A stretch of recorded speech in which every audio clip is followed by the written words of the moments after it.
Salut à toutes et à tous. Bienvenue sur Naya TV.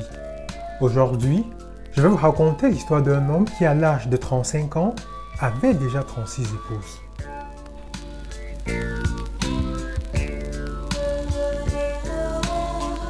Obama Esoma de son vrai nom, il était convaincu que la polygamie était une valeur ancestrale qu'il fallait ressusciter et conserver jalousement. Mais qui est donc ce polygame célèbre?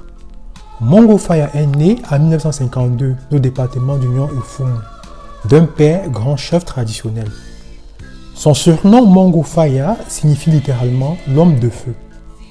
Mongo Faya, alias Mongo Douane, alias Dr Julio, est un voyant, guérisseur traditionnel, astrologue, herbier, gynécologue, parapsychologue et musicien camerounais. Auteur-compositeur, il est spécialisé dans le bikouti, mais s'est aussi essayé à plusieurs rythmes, dont le makossa. Il était très énergique et pouvait chanter sans micro. Il avait une voix puissante. Mongo Faya se produisait sur scène avec ses épouses. On lui doit notamment des titres comme Antasia, Belle vie au Cameroun, Moinade, Stop à reparter ou encore Okala, le cri de la rigueur. C'était aussi un guérisseur traditionnel. Les femmes qui allaient le voir pour exposer leurs problèmes de couple tombaient sous son charme et il les épousait. La rumeur racontait alors qu'il avait le don d'ensorceler les femmes rien qu'avec son regard. Les femmes le trouvaient très beau. Lorsqu'il arrivait dans un service public, toutes les femmes présentes prenaient leurs jambes à leur cou, de peur de se faire ensorceler par Mongo Faya. On lui attribuait des pouvoirs mystiques. Le public découvre cet homme extravagant et fantasque des années 80 lorsqu'il épouse le 11 juillet 1987 6 femmes à la fois à la mairie de Dedo à Douala. Vers la fin de cette même année-là, il épouse 15 autres épouses pour le meilleur et pour le pire. La plus âgée de ses épouses avait alors 24 ans. Ses épouses étaient d'origine tribale diverses. On avait des Beti, des Boulous, des Bassa, des Bamléké, des Maka et même des Fulbé. Elles vivaient dans l'entente dans ces deux résidences. L'une au village d'Endom, où elle s'occupait en permanence de ses 15 hectares de plantation, et l'autre à Douala, où il faisait ses affaires. Il avait ouvert de petits commerces et des salons de coiffure pour ses épouses. Celles-ci s'échangeaient de temps en temps non seulement les activités, mais aussi les lieux de résidence. Les enfants de Mongo Faya ne connaissaient pas leur mère. Il avait insisté pour que chaque enfant appartienne à l'ensemble de ses épouses, de manière à ce qu'en grandissant, l'enfant ne connaisse pas sa propre mère. Mongo Faya a lui-même grandi dans un foyer polygamique, puisque son père avait plus d'une trentaine de femmes et plus de 100 enfants, avec qui il vivait dans le bonheur. Plusieurs légendes ont été véhiculées sur Mongo Faya, dont la fameuse légende de ses étangs pleins de poissons, ou encore la légende de la fameuse chanson Kolé Chewing-Gum, chanson qu'il entonnait lorsqu'il voulait séduire une conquête. En effet, on racontait que Mongo Faya avait un étang rempli de gros poissons miraculeux, et que pour séduire ses conquêtes, il les amenait juste à cet endroit et elles étaient automatiquement conquises.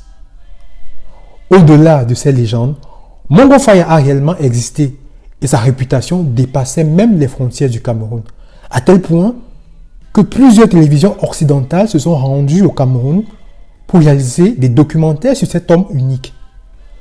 Mongo Faya était un très grand guérisseur. Plusieurs icônes de la musique camerounaise encore vivantes aujourd'hui ont été soignées par celui-ci, alors qu'on leur prédisait une mort certaine. C'est par exemple le cas de l'artiste Nkodo Sitoni, qui a été soigné d'une maladie mystique, le mousson. À travers son orchestre, Mongo Faya a collaboré avec plusieurs artistes camerounais et a contribué à leur formation.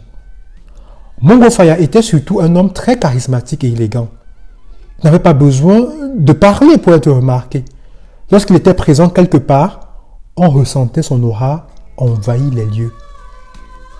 Mongo Faya, c'était aussi des scènes extravagantes. On se souvient que pour faire ses courses, il se déplaçait dans un grand bus, accompagné de ses femmes. Un procès lui est intenté en septembre 1989 par 15 de ses 45 épouses d'alors. Elles réclamaient un véhicule supplémentaire pour leur transport. Tout revient dans l'ordre et les épouses restent dans son royaume de Kakumba. un nom attribué à ses quartiers d'Indon pour rendre hommage à sa première femme, Akumba Isabelle, décédée en juin 1986 des suites d'un accident de circulation. Mais comment arrivait-il à gérer cet immense foyer polygamique? Il avait instauré un règlement intérieur très strict. Il se comportait en véritable chef de famille et gérait son foyer avec autorité. Ses femmes n'avaient pas le droit de l'appeler par son nom. Elles l'appelaient Sa Majesté. Chez lui, tout était commun. Tout appartenait à la communauté. Mongo Faya était très attaché aux valeurs traditionnelles. Il se faisait appeler le roi de la tradition. Ceux qui l'ont côtoyé gardent de lui l'image d'un homme généreux, propre et simple. Il avait un mode de vie plutôt sain. Il ne fumait pas et ne buvait pas. Son rêve était de réaliser un grand voyage de noces aux États-Unis avec ses épouses. Il n'aimait pas être comparé à l'artiste nigérian Fela, qui lui-même avait plusieurs épouses. Il disait « Fela, c'est Fela.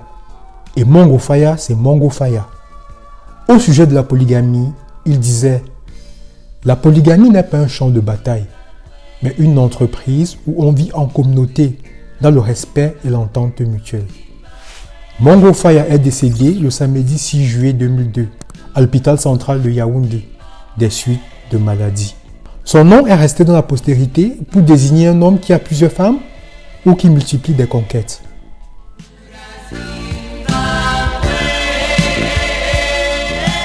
C'était l'histoire de Mongo Faya. A très bientôt pour de nouvelles histoires sur Naya TV. Harold Ketch et Terre de passage.